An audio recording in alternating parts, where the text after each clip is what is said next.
In the heart of Assisi, where cobblestone streets wound through a town draped in medieval splendor, lived a young man named Francis. Son of a wealthy cloth merchant, he was the prince of the city's youth. His days a vibrant tapestry of lavish feasts, expensive garments, and spirited revelry.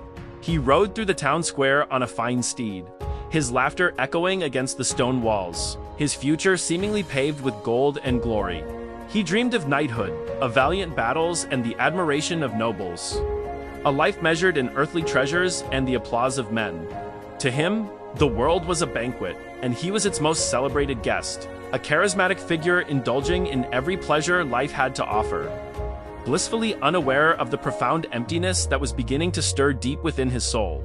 The songs, the wine, the silks, they were all part of a grand performance. A life lived on the surface, while a deeper calling lay dormant, waiting for a moment of silence to be heard. A dramatic shift occurred following a brief illness and time spent as a prisoner of war. The world Francis once saw as a playground now appeared hollow and transient.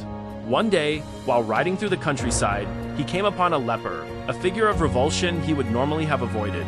In a moment of divine grace, he dismounted, embraced the man, and gave him all the money he had. This encounter shattered his old self. He returned to Assisi a changed man, trading his fine clothes for a coarse tunic and renouncing his inheritance before the town bishop. Stripping himself bare to symbolize his break from his past and his commitment to a new life. He found his purpose not in building a legacy of wealth, but in rebuilding the dilapidated chapel of San Damiano stone by stone.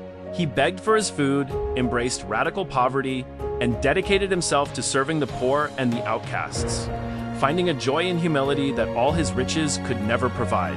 His former friends mocked him, his father disowned him, but Francis had found a treasure far greater than gold, a profound, unwavering love for God and all of creation. Years later, seeking deeper communion with God, Francis retreated to the remote solitude of Mount Laverna. He spent 40 days in prayer and fasting, his heart consumed with a passionate desire to share in the suffering of Christ. It was there, in the rugged isolation of the mountain, that a profound mystical event unfolded.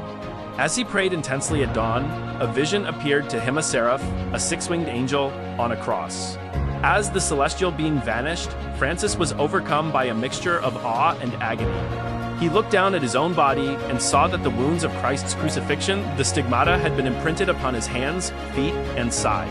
He had received the sacred marks of the Passion, a visible sign of his complete conformity to the one he loved. He bore these wounds in secret for the rest of his life, a constant physical reminder of the depth of his spiritual union and the ultimate sacrifice he was willing to embody. In his later years, his body weakened by his ascetic life and the sacred wounds, Francis's spirit shone brighter than ever. He had transcended the world of men and found harmony in a brotherhood that included all of God's creation. He walked through the fields and forests, his heart overflowing with a love that saw the divine in all things. In a famous moment, he paused to preach to a flock of birds, urging them to praise their Creator, and they listened intently, unafraid. He composed the Canticle of the Sun, a beautiful hymn of praise to God through brother, sun, and sister moon, the wind, water, fire, and earth.